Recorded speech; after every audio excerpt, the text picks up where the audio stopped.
নষ্ট হয়ে গেলে, পয়চা গেলে তোমার খবর কেউ নিবে না।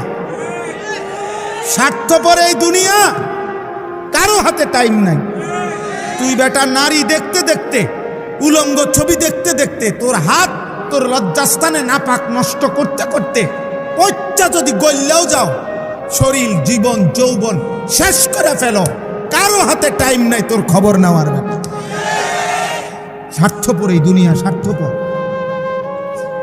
মা বাবা স্বার্থপর মিয়া, বাপ মাও হাজারো লাখ লাখ বাবা মা হিসাব হইল, আরে রাগ পড়লে পর নামাজ রোজা বাদ দে, পয়সা কামাই করবে না, আমার টেয়ার দরকার, টেয়ার দরকার বেটা, টেহা দে, সোজা কথা। এরপর তুই মানুষ নাও মানুষ, এটা পরে চিন্তা করুন। কিসের নামাজ, কিসের আল্লাহ খোদা, আমার টেয়ার দরকার, টেহা দে। হ্যাঁ যা বিদেশ যা, নইলে দেশে থেকে কাম কর, এত কথা বুঝি না, আমার টেহার দরকার।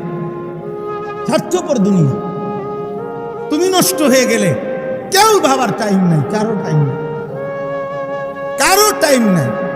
পয়চা গল্লা যদি চরিত্রহীন হয়েছে, অনেক ছেলে তোমরা তো এই সুযোগটা পাইছো, আব্বা মা বাবার খামখেয়ালি, অভিভাবকের খামখেয়ালি, পরিবারের বন্ধন ছুটে গেছে, যার কারণে আজকে তোমাদের অসংখ্য ছেলে রাত দিন গুনাহ করার পরেও তোমাদেরকে টেনে ধরবে, ফিরাবে, এমন অভিভাবক অনেকের কপালে জুটে না।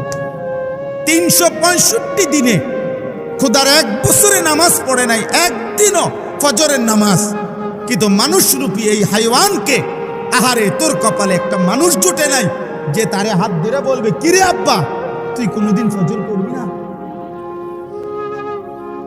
বিষয়টা কি? ওর কপালে এমন একজন মানুষ জুটে নাই।